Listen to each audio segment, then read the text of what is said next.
St. Andrew, an immediate former state minister in the Ministry of Health and Wellness and newly appointed Minister of State in the Ministry of National Security. That's an amazing move from Ministry of Health and Wellness to National Security. But this interview was booked long before the Prime Minister made his decision.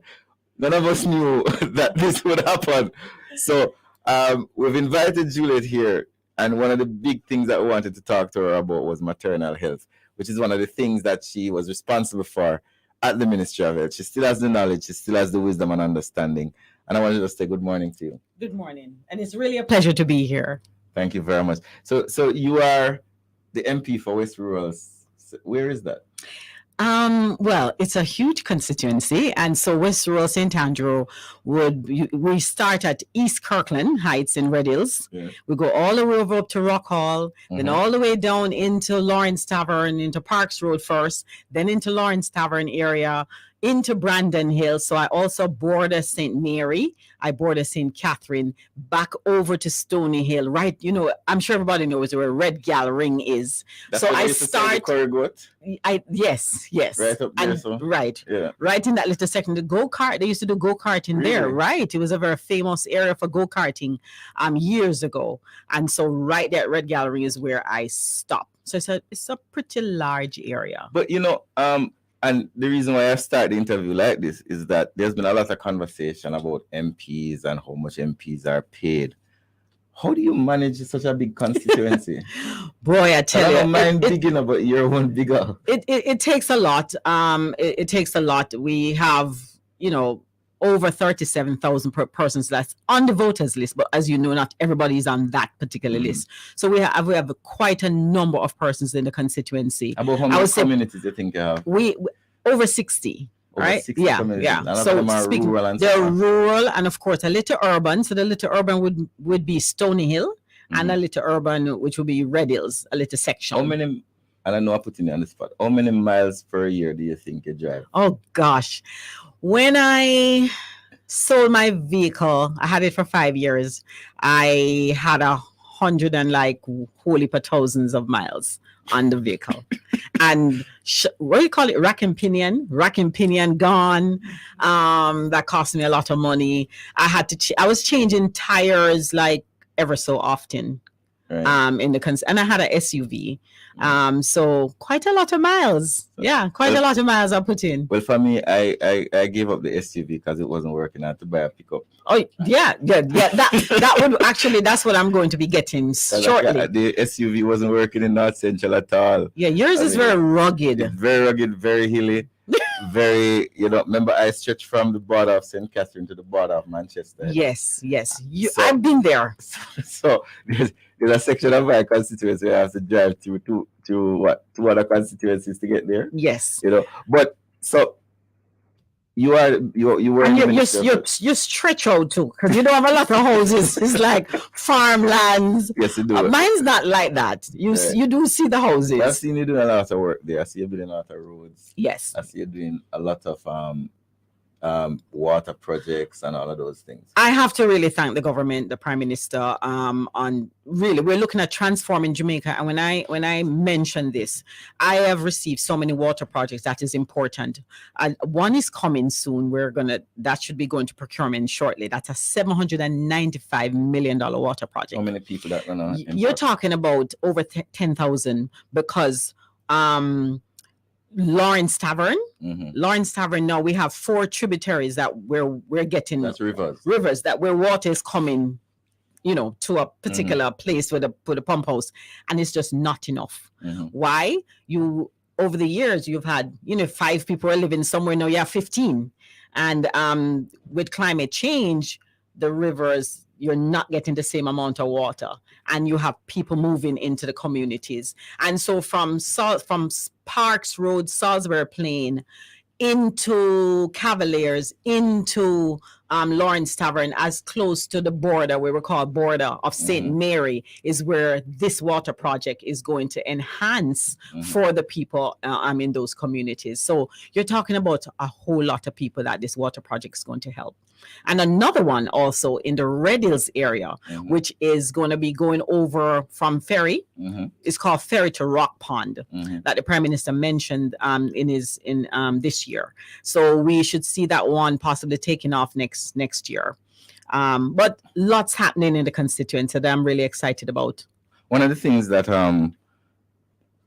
one of the big issues that Jamaica has been fighting with over the years is how to protect our expectant mothers and our mothers who have had children. And one of the areas in your ministry that you were responsible for in the Ministry of Health was maternal health. What does that mean, though? What is maternal health? Very dear to me. And as you said it, also in the Ministry of Health and Wellness, they're looking to transform. We're building new hospitals. We're upgrading clinics. We have over 300 clinics to upgrade those. So we're looking at upgrading primary health care. Maternity, we have to really focus on our mothers. And it doesn't just start with when a woman is pregnant. It starts even before the woman is pregnant. And so when you look at even the Jamaica moves, we're now focusing on pregnant mothers, telling them that you can exercise. When you look at the WHO, when you look at the standards in the world, we are not where we should be when it comes to maternal deaths. And what is that? So when you look at the MMR, maternal mortality ratio, there. So here's the thing. Well, let me stop you. We in government know the bigger than. Okay. Right. Many so I'm going to break it down. So I want you to bring it down to ground. Right. And so you're looking at how many women die, looking at how many births happen in Jamaica and how many women die. Right. So during childbirth, or even after. The maternal mortality ratio doesn't just stop when you, like, as soon as you give birth. It's also within that first, I believe, year. Right. That they also look at, because you have women can develop comorbidities even after, and they die because of the childbirth. And so we want to make sure that we enhance women's health before, during, and after pregnancy. Do that, though? And so this is why we were on, and the Ministry of Health and Wellness have been doing a good job. I think they can do better. And so some of the things that were instituted, one of the things that we came up with lately is the Start Right program, and with a snuggleness included in that. When you look at the maternal mortality ratio, we are when you look at how many women die, right? You're looking at 100. It was at 134 per 100,000 live births. So for every 100,000 babies that get born in Jamaica, 134 mothers. No.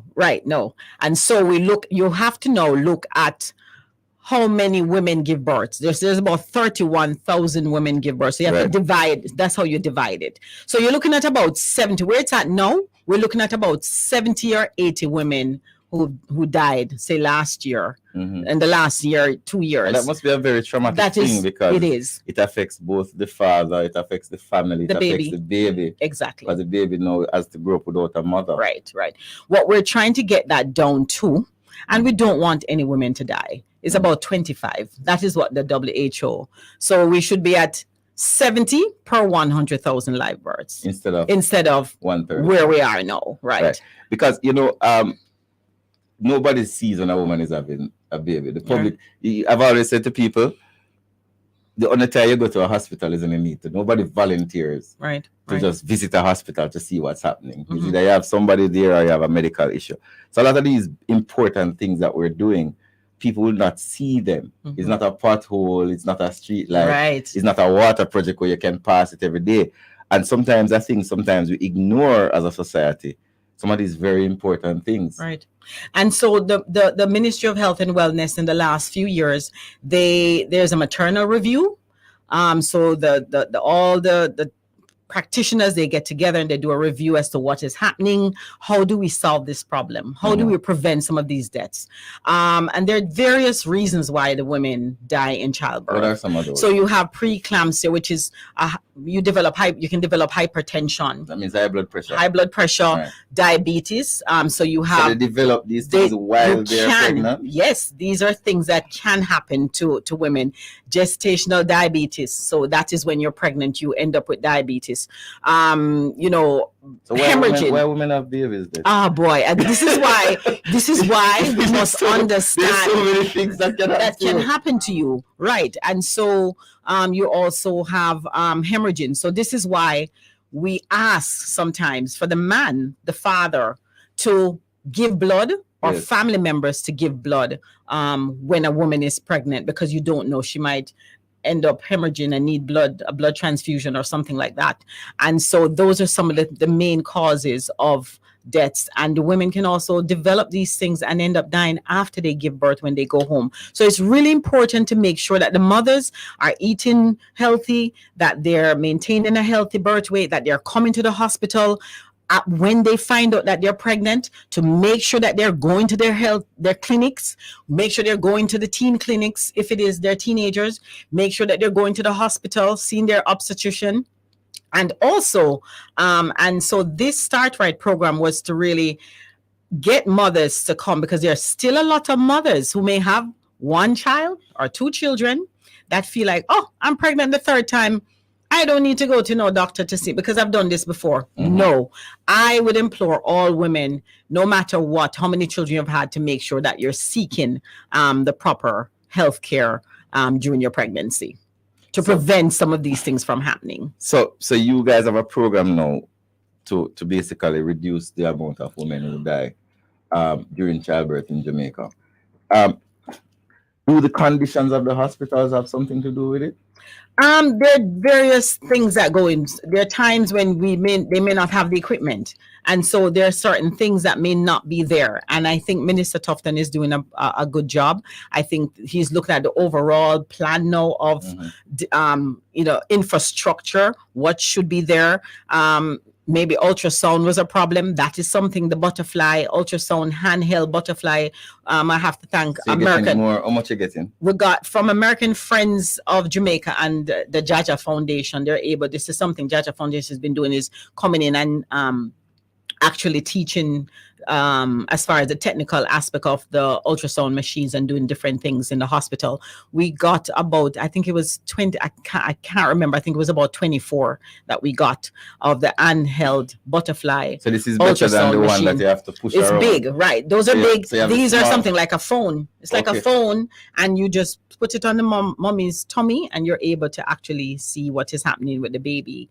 And you can look at other things, of course. It's an ultrasound machine, so you can look at other parts of the body. But you guys are so, like, for example, you're fixing Cornwall Regional. Yes. You're gonna fix Spanish Town. There's a new hospital coming for Spanish Town. Right. That ground should be broken. The minister knows more about that, but ground should be broken around June, July. Or Right. so. University Hospital is being upgraded. That's going to be about 7 stories, I believe. 7 stories. 5 or 7 stories, Right. yes, for both Spanish Town Hospital and University Hospital. Right. Bustamante Children's Hospital is also supposed to go up.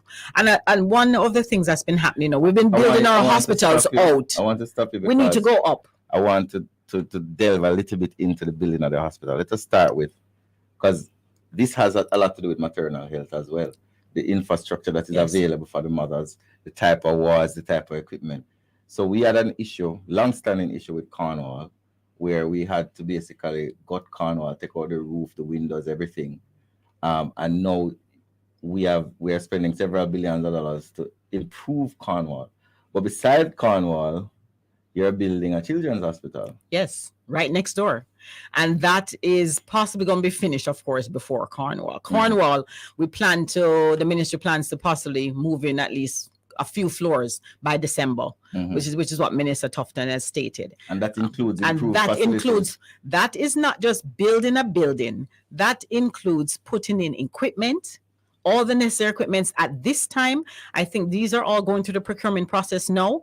MRI machines, CAT scan machines for all the major hospitals right across the island. Because one of the programs that Minister had to do when we came in, a lot of the machines were obsolete, they were broken, they were not being serviced. He's putting now a service agreement for these machines. We're looking at leasing. The minister is looking at leasing machines so that there's a service agreement with it, so that the machines can be serviced, so they're not broken down and just left. And that is a problem. How he's mitigated that is by, and you are a member of parliament, you know how many people come to your office for CAT scan and MRI and ultrasound and what have you. Yes. We would have to use our constituency development fund, which is not a lot, to when it comes to welfare. We get $2 million, a lot of people don't know it, to put in welfare. When you take your funerals and all those CAT scan by, in no time your money is finished. Well, a lot of people don't know that. So for example, in my office, we pay for hundreds of prescriptions. Hundreds. And we pay for costs that people come and they can't afford to buy pins. To buy the pins. Like the bike guys meet an accident and they need this circular thing around their foot. We help with that as well. Yes. I try to help with the new hospital that we have. Yeah, I get a new hospital in Chapeltown. Yeah, I'm jealous. But it's a good look. It's a good look. But we're leaving Cornwall now and we're going to Maypen, because they're going to upgrade Maypen and Lionel Town as well. Yes. And some work has gone into Lionel Town. I think it was a wall. So they did some upgrade to that. But I think they're looking to upgrade some of those smaller hospitals that take, which, if you can't get to Kingston, that those hospitals are there and they're very busy. And so when you look at Lionel Town, that's been there for quite some time, and you get the history behind it with was it like a barracks or something like that. So we're looking to upgrade all of those hospitals, and also the health centers are also being upgraded, and they're opening. We're looking at longer hours for the health centers to be open to. So a lot of the clinics that the maternal clinics usually don't take place at the hospital. In many cases, they take place at like the community hospital in Chapeltown. And they also have teen clinics. Right. So there are teen clinics specifically for those teenagers. Some of them are open on Saturdays, but they do have those, separate and apart. So you're upgrading hospitals in Clarendon. You're also building Spanish Town. You say it's going to be about 5-7 floors, you said? Spanish Town is I think it's 7 floors, I believe. But Spanish Town Hospital, we never knew that Spanish Town Hospital was not a grade A hospital or type 1 hospital, as they call them, because of the amount of people that was to go to Spanish Town Hospital. Over 3,000 mothers give birth at Spanish Town Hospital every year. And there are 6,000 births at Jubilee Let Hospital. us take a call before we continue. I think we have a caller online. Caller?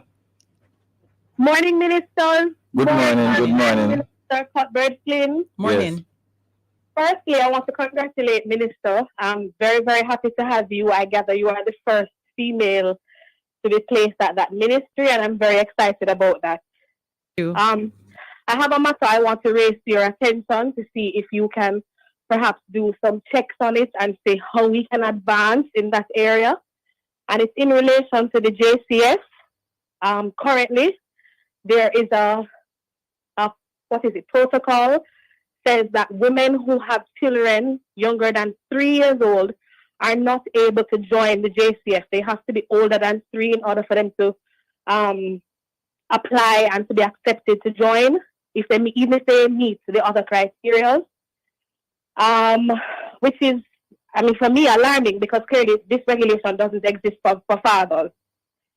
And, obviously there are women who can find persons to attend to their children and who are looking to be able to be better providers for their families, but they aren't able to be a part of the JCF unless their children are older. So I don't know. I know this came into being a long time ago. It certainly has not been reviewed. I don't know what your views are on it, but I would love if you could look into the matter and see, how we can create more balance in that area. Thank you very much for your question. I really appreciate it. Well, Juliet has not even been given her office yet at the ministry. No, I know. I'm aware. I've not been aware. briefed. Right. Yes. So I'm sure she will look into it. I'm sure she'll be speaking to Dr. Chang about it, because you're right. There are some things that we need to evolve, but we have to look into it. And I really thank you for raising the point, so that we can, Juliet, that's your first job now. You know? Yes, I heard you call, and again, as I said, I have not touched in the office yet. So, I know. but I hear your concerns. What's your name, caller? Gabrielle, I'm Gabrielle. All right, Gabriel, thank you very much. So Gabriel is giving you your first job. And as a woman, this is why she's now, put that on me. Thank you a lot. Thanks a lot, Thank Gabriel. you. All right, No so problem. you were Have a saying great that day. 3,000 women give birth in Spanish. Approximately 3,000 births happen at Spanish Town Hospital annually. So I thought and women about only gave 6 birth at Victoria Jubilee. That's the highest. So Victoria Jubilee sees about 6,000 births on 6,000. on any given year. Yeah, So about so 6,000. Maypen would see births, Victoria Jubilee Everywhere, would see births, Mandeville, every major hospital every sees major births. Wow. So childbirth is one of the main rules of hospitals that we have. It seems so, right? Yeah. And then you have, you have quite a number of patients going to these so hospitals. Spanish Town is gonna get upgraded, and I'm sure it's gonna University Hospital will be Right. upgraded So, as well. But University Hospital is not a government hospital. No, it's part. Well, yeah, Because it's a lot of people part don't know that. private, Don't part know. people. Yeah, A lot of people don't know that University Hospital is not strictly a public hospital. It's, right. You have to pay. You have to pay. It belongs to When the you go in. university. Yeah. Show them your card. But what happened? You guys did something the other day where, when we had the respiratory illness, everybody went to university for those things. Every Yes. child was admitted freely. And I really commend the ministry for doing that. Minister Tufton recognized clearly off the bat that there was a need, because children, Bustamante, the biggest and only children's hospital that we have at this moment, would have been overcrowded with all the other things that's happening, and no respiratory infections. That's like colds and flus and all those. Flus, and people are saying the bad flu. I don't know if you did get it, but No, I never- I there was a don't bad get- I flu. don't get flus and those things. There was a bad flu I didn't going even get around. COVID. Like, Oh, you're so lucky. everybody getting COVID, and Oh I'm like, gosh! why don't leave me out? Oh God! I don't get colds, I don't get flu. Wow, I got it. I can't say I didn't get COVID, but yes. So they made allowance for children to be able to see in there as well, Right. which I thought was really good. So, So we're on top. The ministry was on top of things. but you weren't only in charge of maternal health at the ministry. You were in charge of several other things. One of Yes. them is drug abuse. Does Jamaica have a drug abuse problem? We are seeing a lot of our youngsters now really dibbling and dabbling in certain things. Like what? Yeah, Molly we hear the songs. I don't know them. My generation, but you hear the songs, and I think that was a major concern. And what we did, we went around. So Molly, hold on. Molly, what's Molly? Listen, man. So I hear the songs too. And I know of incidents where schools have found children selling Molly on the campus. Right. So that's one of the issues. What are some of the other things that people are doing? Just you hear about mushrooms, you hear about other things. Ecstasy is kind of like Molly, I guess. It gives you that euphoric kind of feeling, out of body kind of experience, I guess. So what we did was to make sure that we had school. We had like a tour, school tour, to go around to the various schools to educate our youngsters about the dangers of drugs. What are the dangers of drugs, though? What are the dangers of drugs? I mean, these things, remember, what we have to remember is a child's brain is not developed fully until you're like 23 or so, right? And so when you're dibbling and dabbling in drugs at 13, 14, or even younger, it can affect your brain. And so that is the reason why we had to go into the schools to make sure that we're educating our youngsters about the dangers of So drugs. if a parent thinks their child is on drugs, There were some doing, sorry not to cut you, but there are also some mixing things. They're mixing all kinds of stuff, and you see it on TikTok or what have you. You see these things where they're mixing certain things, and children are ending up in the hospital. Their hearts or you racing. mean like they But them call cold it medicine and cold- different right. different things. lean. Yeah, and doing brownies or what have you, and then they end up at the hospital with a heart rate that is elevated. We want to make sure that we wanted to make sure that the youngsters understand Brownies is like the thing that they put the marijuana in, right, Okay. right. I heard a Right. story once of somebody who went to a party and they had brownies and they slept for 3 days. Yeah, But there are also other I'm glad they stories woke up. that so we have this thing in Jamaica where we say weed is whatever. We don't see weed as drugs. But there are some persons who who are vulnerable to marijuana. It can trigger Yeah. a psychological episode. Mhm. So Some kind of psychosis or something like that, because again, we're not all made equal. so what so, What affects me a particular way may Mhm. affect you in a different way. so if I am a parent who thinks my child is doing drugs, or I'm an adult who has a friend who is a drug addict, or I'm a drug addict myself, how do I get help?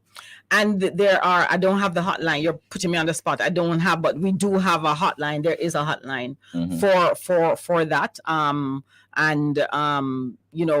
During our course of going out to the different schools, we had those numbers to make sure that the children would have it. Mental health. We understand now, even Mhm. since COVID, mental health is a huge issue. Mhm. The Ministry of Health and Wellness is focused on that as well.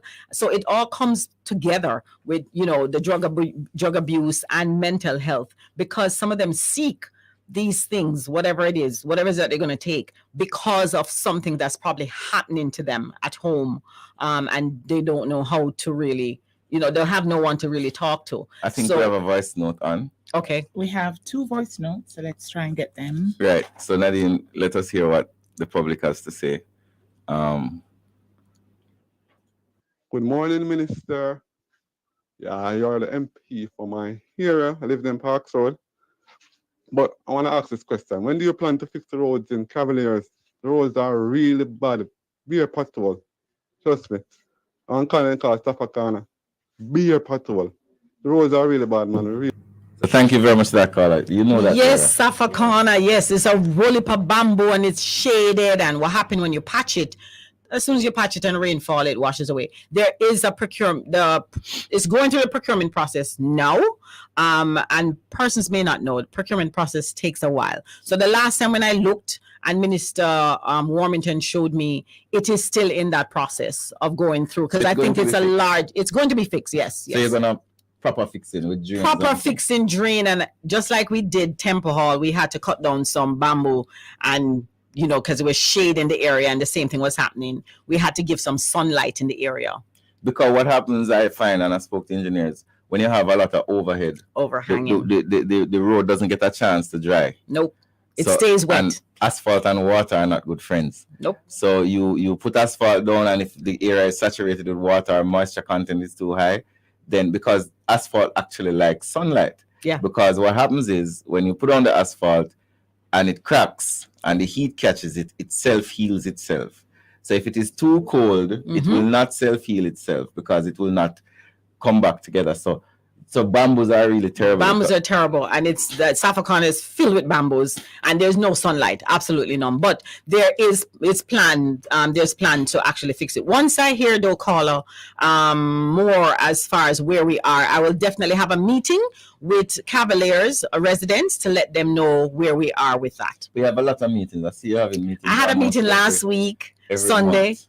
Well, when I have good citizens in West Rural, they have their citizens association. They call me to their meetings. Right. So there was another voice note. Morning, Minister. Mrs. Cuthbert-Flynn, good morning. My question is about the part office. From last year, the 30th of April last year, my daughter died and I go down there to get assistance, funeral grant, and they sign up everything and says they will call me. And until now, 1 year gone, one minister, 1 year gone, and all now, it's still no process as yet. What is going on? All right. So the first thing we need to do is we need to take the number for that person because we didn't get much information.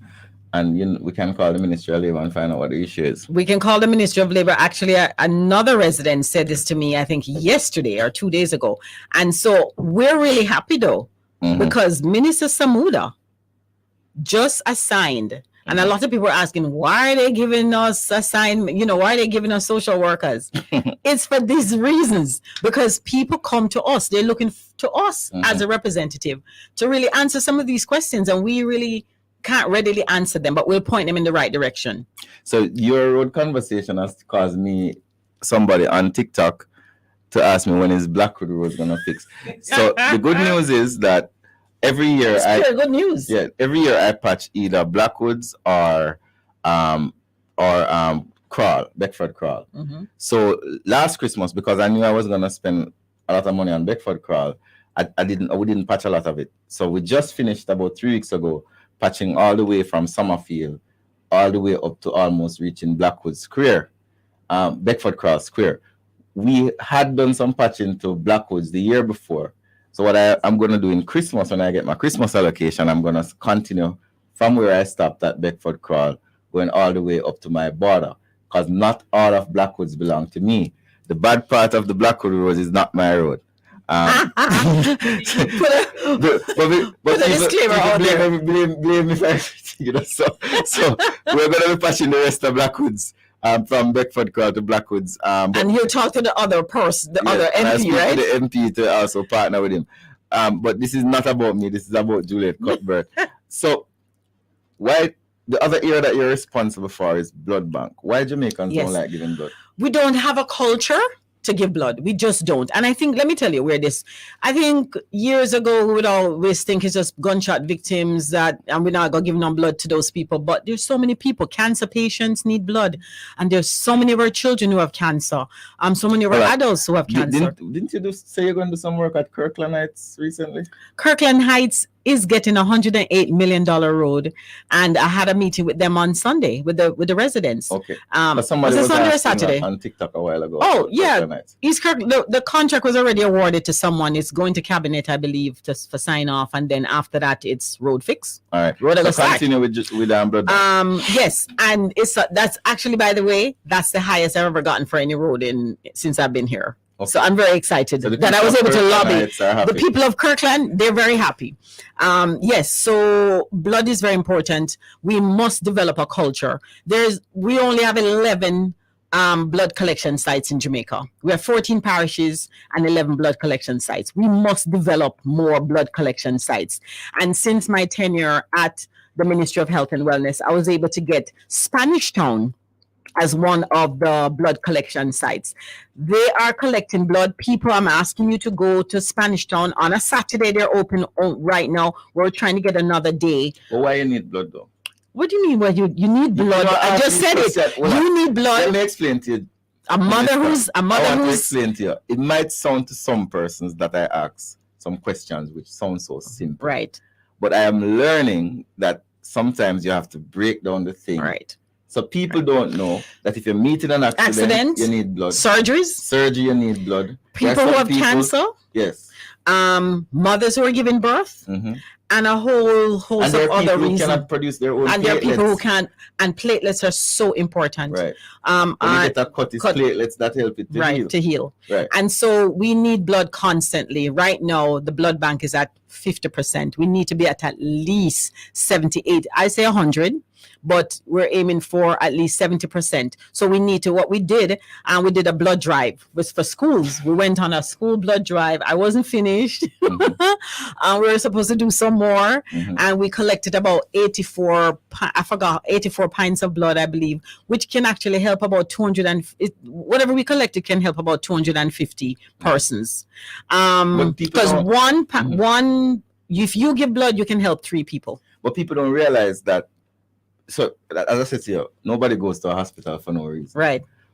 So when you have an accident with 4 people injured. Yeah. Car accidents, and we're getting a lot of those. That's blood. Yeah.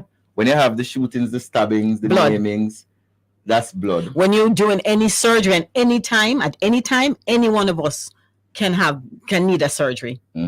So tell me, has people's view of of giving blood changed over the years? Is it improving? I think it's improving. What the ministry had were certain ambassadors, younger people, that we have in the system. And they're the ones, the messengers. You want them to really carry the message. And this is why it was so important to really start the school blood drive. If you inculcate that at a young age and explain to the youngsters in school, of course, you have to be 17 and older. So we're targeting the sixth formers, the sixth formers. If you can get them to have an appreciation and an understanding as to why they should give blood, I think as you get older, then you can become a donor. Because there are people who give blood like every couple months. Every 3 months, yes. Right. There are people who they go down to the blood bank. Where is the blood bank? So you have the blood bank at Slipe Road. That is downtown. Downtown, right close to the hospital. You have Chess Hospital, which is in Barbican. You have University Hospital, which is in Papine.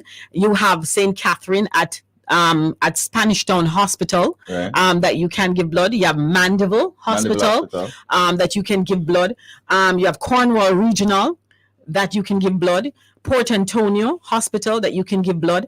And right now, well, before I left, we were trying to develop one because St. Thomas is about to boom. Right, we see what's happening in St. Thomas. I'm from St. Thomas, and so we're trying to get one a center in St. Thomas to actually we identified a building already, and it's just now for. Yes, from St. Thomas.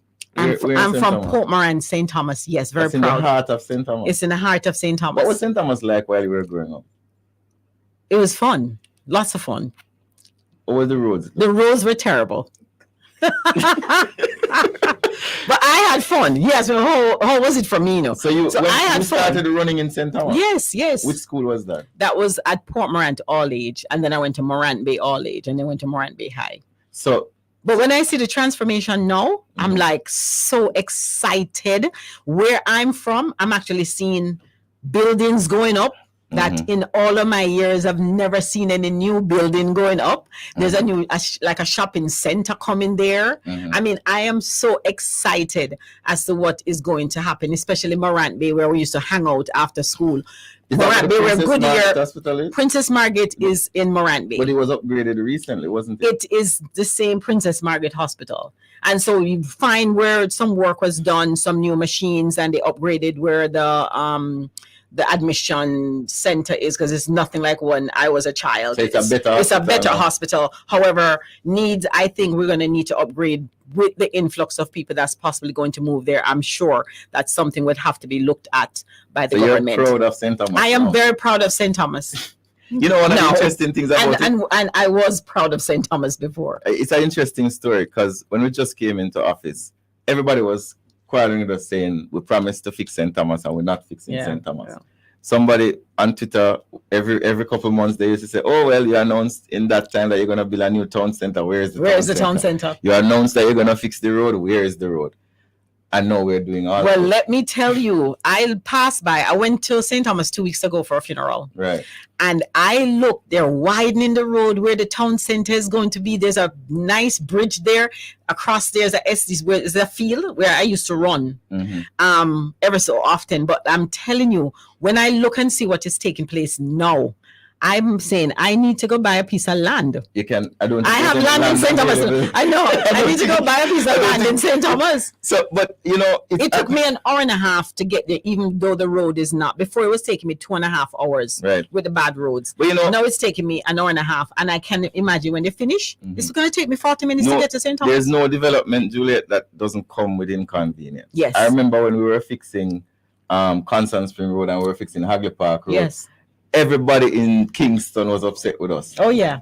And look at it now. When we were fixing Barbican, it was the same thing. You cannot do development. And we have to apologize to the people of St. Thomas. Yes, we're not saying that your inconvenience doesn't matter to us, but we're just asking for your understanding and your patience. Because I can guarantee you when these developments are finished, your lives are going to be that much better. And nobody's going to say, like they used to say, that nobody remembers St. Thomas. Listen, when I fly the other day and the road not done. I fly from Harbor View to get to Yalas in no time. Drive, not fly. Drive. And I got there so fast. I'm like, I'm in Yalas already. Yes. because another piece of the highway finished, and I was like, whoa, I cannot wait till they open the one in Bull Bay. Right. That is going to even trust me, I am really excited. Well, Jamaica now knows that you're from St. Thomas. So the other thing that you do, and I saved it for last because it's very important. A lot of people don't like talking about it, but I think it's something that we all should talk about because it affects some persons in our population. It affects 30,000 Jamaicans. That's HIV. Yep. 30,000 Jamaicans. We have about 30,000 people living with HIV in Jamaica. But HIV is not the same as it was before. I mean, back in the day, you got HIV and you're dead. You die. No, it is not a death sentence. No, you can live a full life. Look at Magic Johnson. Yes. He has had HIV for what, 30 years? So I am imploring anyone who tested positive for HIV, I'm imploring you to go on medication now. Get on your medication, stay on your medication. It's free. The government provides, yes. So and we have different partners. So if you have HIV, government will pay for your medication? Yes, it's free.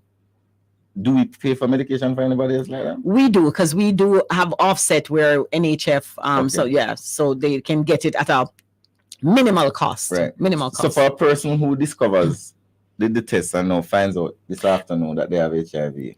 And let me say, you can now, through the NFPB, we came up, was it a year and a half ago? What is an FPB? National Family Planning Board. Okay. We now have a self-test kit that you can actually go to the pharmacy, any pharmacy, purchase a self-test kit and test yourself at home. And within 30 minutes, you can find out if you're HIV positive or not. And when you do, we ask that you go see your healthcare provider, your private doctor.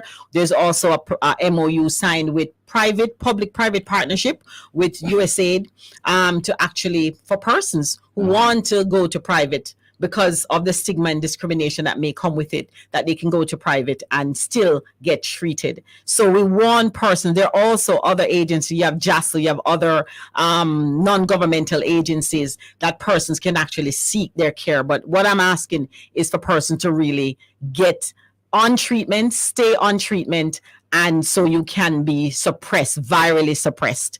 And that is a problem that we're faced with. Somebody says, hold on, somebody's on TikTok saying why they can't give blood if they're vaccinated. I don't understand that. Nothing, Nagoso, that I'm aware of. Because of course you can give blood if you're, and that is not true. So you see why it's important to keep these programs, because we're able to answer questions. Yeah, dispel that myth. So the person who finds out that they have HIV today, what's the first thing that they should do? Seek healthcare. Whoever you feel like you can trust, go to that person and get so you can get on medication right away. So will anybody know? These places, as I said, if you go to private or if you go to public, we are also making sure that the clinics now, there's no special room for you to go to, or special day to go to. Back in the day, you see a big right. You can you blend right in and you can go and seek care, because we want people. We understand that Jamaica, we're not where we're supposed to be, and so we want to make sure that persons are seeking care. We are supposed to get to a particular cascade. We're not there. We are losing people to stay on their meds. And we want Jamaicans to stay on their medication. We also see a trend in the ministry where there is a trend from 15 to 24. We're seeing an increase. That's the people 15 years old. 15 years old to 24, 25. We're seeing an increase in HIV.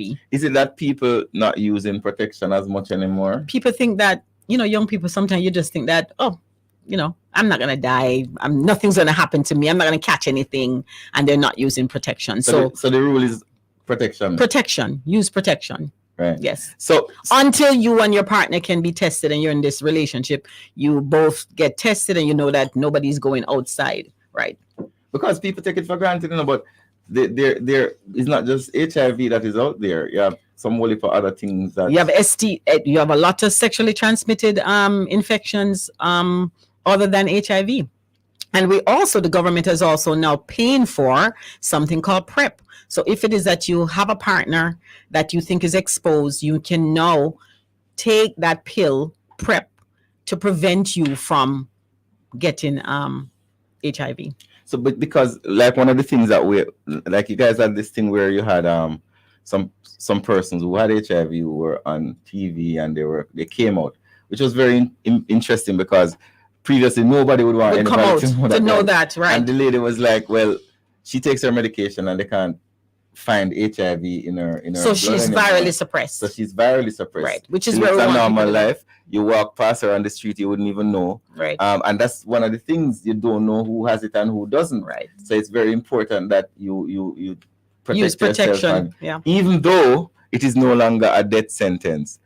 How did you like working at the Ministry of Health? I loved it. It was interesting. I love health.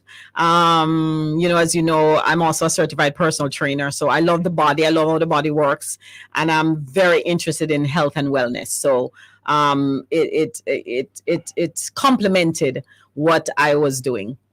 Someone was asking, if I may, what are your thoughts on your new responsibility now? Well, I don't know what new responsibilities are yet because I have not met with the minister or the PS just yet.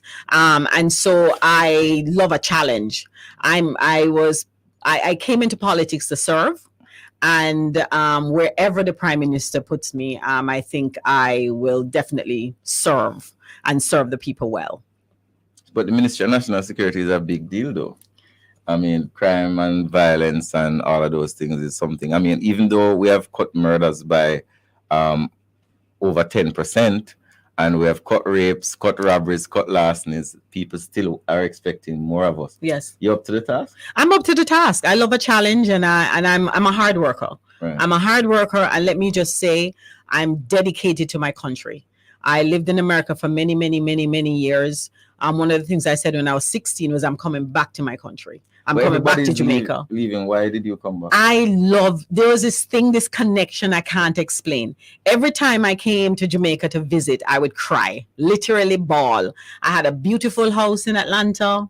I was just never happy. So you weren't living in Jamaica all this time? I moved away when I was 16 years old. That's to do the athletic thing. Not athletics. My mother lived there and she sent for us, myself and my sister.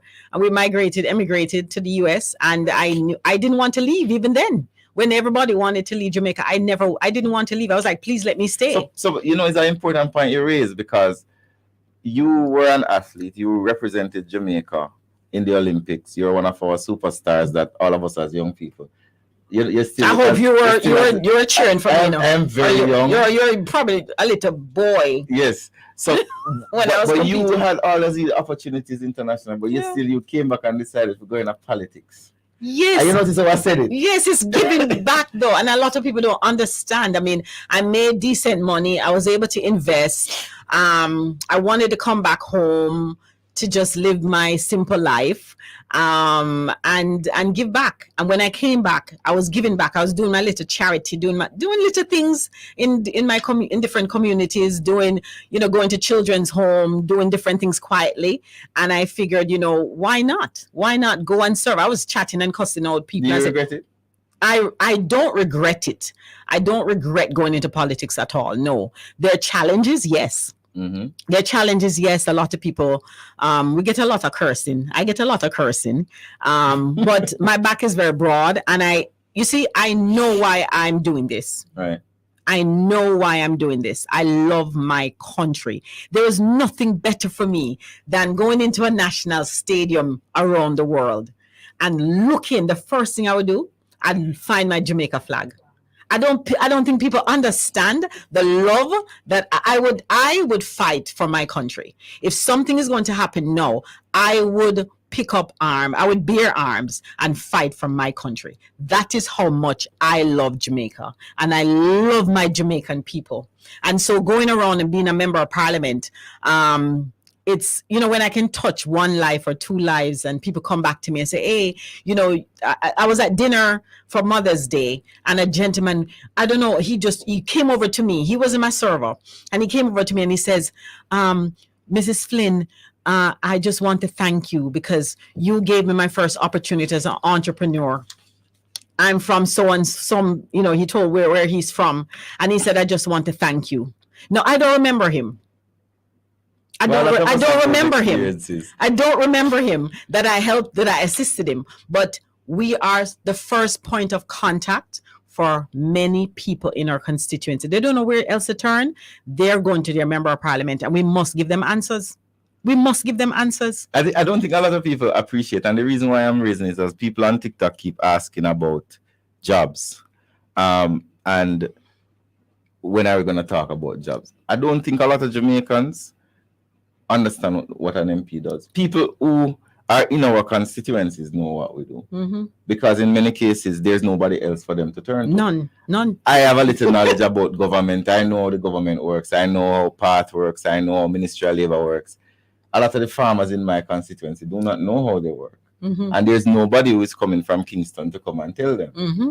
My job as a member of parliament is to educate them, to inform them, and to help them. Yeah. So a lot of people don't know, and I think I'm very happy about the job description thing, because finally people will get to see a lot of the things. But here's the problem, Juliet. A lot of the things I do cannot be put in a I was just gonna say like, it is going to be very difficult. Are we then going to exclude and tell people in our constituency who voted for us to represent them, or not vote but just want representation, to come to us and want us to do XYZ, and we say, oh, that is not in my job description, I cannot help you?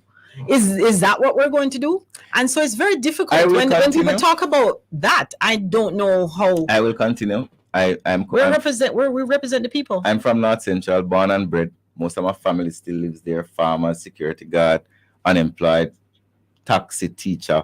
My family in North Central. I ran because I wanted to help. Mm-hmm. And I love my country, like you have said. I'm not leaving Jamaica. I've had chances. My mother lives overseas. My father lives overseas. I am not going anywhere. If I'm the last person left on the island, and as a member of parliament, people look up to us. People expect a lot from us. Sometimes them cuss we, but I always say to people, I don't have any enemies. I only have misguided friends. Yeah. So every citizen of Jamaica is somebody that I have to respect, and even if they're upset, that is our role as MPs, as leaders. Mm-hmm. And I really want to thank you for coming here with us today. We're doing this program to help Jamaicans understand how government works, to have an ability to listen to some of the programs that we're doing that can help them. I see we have we got the helpline for the National Council on Drug Abuse. You can right. And so if anybody needs help whatsoever, you can call 876-564-HELP, which is the help with 4357. So it's 564-4357. Yes, and we had a wonderful show, I think. Yes, I think so. I think we touched on quite a number of things. We are not able, and I want to address my TikTok friends, we're not able to answer all your questions. Last week we spoke about jobs. This week we're speaking about health. We're not able all the time to answer all questions because it's just not possible. So we focus on the topics that we're focusing on, and people are interested in some of these topics: maternal health, HIV, drug abuse, blood bank, and blood donations are important topics that people want to hear. And I want to thank the Love 101 family, and I want to thank you, Minister, for coming in. I want to thank the people on Facebook and the people on Instagram. And as usual, we start as we begin. My good friend. Yeah. Grace. Can't do without it. Yeah. Thank you.